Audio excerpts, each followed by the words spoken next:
beautiful people, it's me, Anjy, and this video is a little Q&A. It is also my 100th video on YouTube, so a big thank you to everyone who subscribed, everyone who watches my videos. I'm really grateful that I lasted this long. Woo, it's a little celebration. I actually have some chocolate here. I do eat chocolate, I'm just not a big chocolate fan, so. Why you always lying? This is very memento. I'm celebrating. So anyway, I have 3 questions that I'm going to cover in this Q&A. The first question is on tips for things to do before starting GCSE. The second question is on whether you need to stock up on AP classes, and the third question is regarding bad grades. So with that said, let's get to it. So when it comes to GCSEs, my first tip would be know your course before you walk into your first lesson. This doesn't mean go through all of the textbooks before you go in. No, you need to relax in your holidays, spend time with people you love. But what I would definitely recommend is get your syllabi? Get your syllabi, I like the sound of it, and go through them so you have an idea of what's going to come up.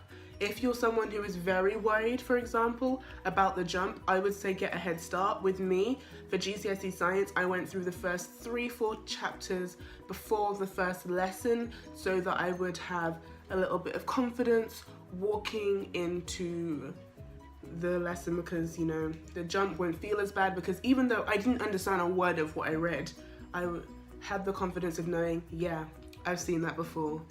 My next tip, exam technique is something you should work on from day one. I'm not going to elaborate too much because when you start your GCSEs, you're not doing exams, but this applies to all courses. Make sure you know the exam technique so that you can maximize your grades. My next tip is personalized learning checklists. What I did is I used the syllabi, I don't know, to make learning checklists at first, and as I went through the course, as I'm going through the course, I've been personalizing it, saying I know this, I don't know this, etc, etc. Another key thing you need to work on is your communication with your teachers. They know you the best, they know your course the best.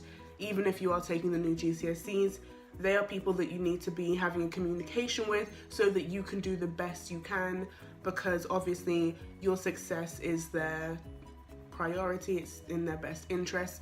Another group of people to communicate with is older students or students who have done the course before you. With me, for Chinese, I actually had to be confident. I saw a girl, I knew she was taking Chinese. She is in 6th form right now, she took it for GCSE. I saw her in the corridor and I was like, hey, how did you do it? How did you get good grades? And I'm not saying you have to walk up to people you don't know in school, but try and build a friendship or get your teacher to put you in contact with students and have kind of a mentor, because that's really helpful, because they are the people who are actually doing the course, not the teachers. Another thing is textbooks, revision guides. I will make a video on my personal favorites and what companies I think are the best for different subjects like humanities and languages. However, I would definitely say you should talk to your teacher and other students before you go and buy textbooks, because those things are expensive, you know, as in I don't want you wasting any money on any unnecessary books. With that said, when it comes to stationery, your stationery will vary depending on what courses you're taking. For me, I don't think I have any normal pencils in my pencil case. I just have mechanical pencils. I'm taking sciences and things like that. I do have quite a few pens because I'm taking 2 humanities, but I have friends who are taking more humanities who need more pens than oxygen they breathe, like geography, history, religious studies, psychology. If you're taking humanities, writing-based subjects, make sure that you have enough writing equipment, because you will realize the further you go in the course, the quicker you use up pens. I have gone to the point where I use up pens in a week or 2. It's crazy. With that said, also when you are getting stationery, think about what you're willing to invest in and what you're not willing to invest in. Invest in a good calculator, preferably one that is solar powered, because it will last for longer if you're someone who's going to take maths, which is most people. But when it also comes to folders and things and organization systems, that's also going to depend on what you plan on taking further. I know things change, but you should have a rough idea of what you like the most, and as you go through GCSE, as you get more organizational equipment, you'll be able to see, I need more things to organize this subject because I'm probably going to need those notes in the future, they're transferable, etc., etc. AP is something taken in the States, and yes, I'm not American. I've spoken to some of my friends over there and I've done a little bit of research. AP stands for Advanced Placement Classes, and it is when you take college level classes. I would say, rather than stocking up on AP classes, go for dual enrollment because AP classes are more expensive.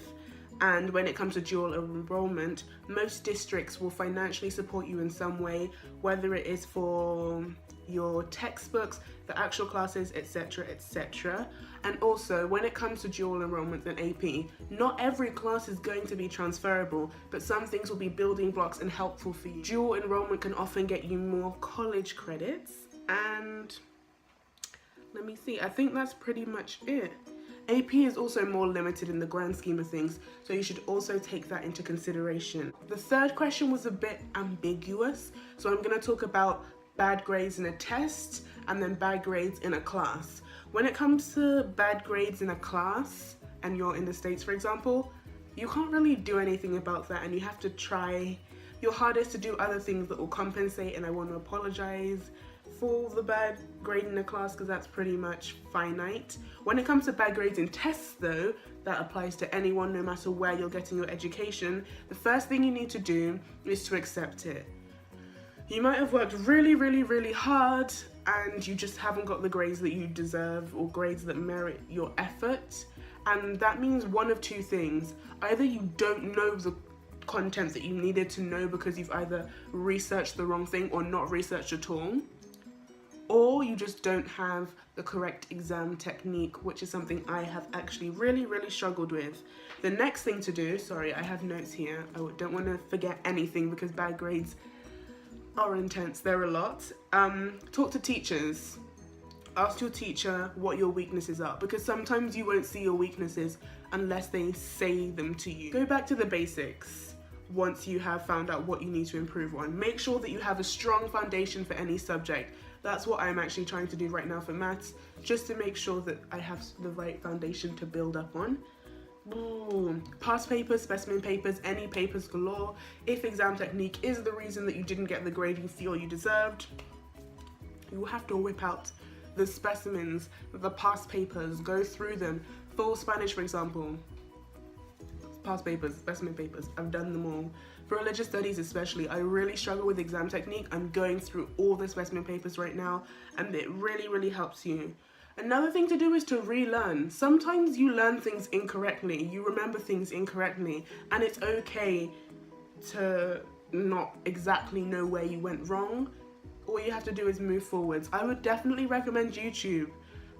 I don't think there's any subjects that aren't on YouTube, especially when it comes to academia. And my final tip for someone who has got a bad grade is to not be demotivated, not to be disheartened. It's just a grade. Grades don't define your intellect, your intelligence, your personality, your value and self-worth as a human being. You will be okay.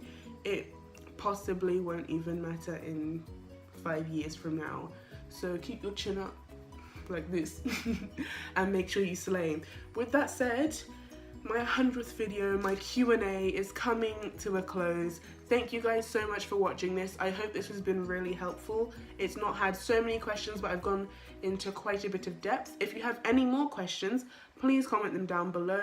Do you guys like Q&As? Do you not like Q&As? Let me know, because I want to know what type of content you guys are all looking for. You are the reason that I make videos after all. And as always, make sure you smile. I'm smiling because I'm about to finish this chocolate now. Make sure you subscribe in the corner of the video or down below. Make sure that you slay. Just keep on slaying. Someday I'm going to make a video on what I mean by slaying. Don't even worry, you guys. Just slay, slay, slay till the day you die. Slay more than you breathe. Well, you also need to breathe. What am I even saying? Look, I will see you wonderful people again very, very soon. Bye! 100 video. Boy. Boy, if you don't get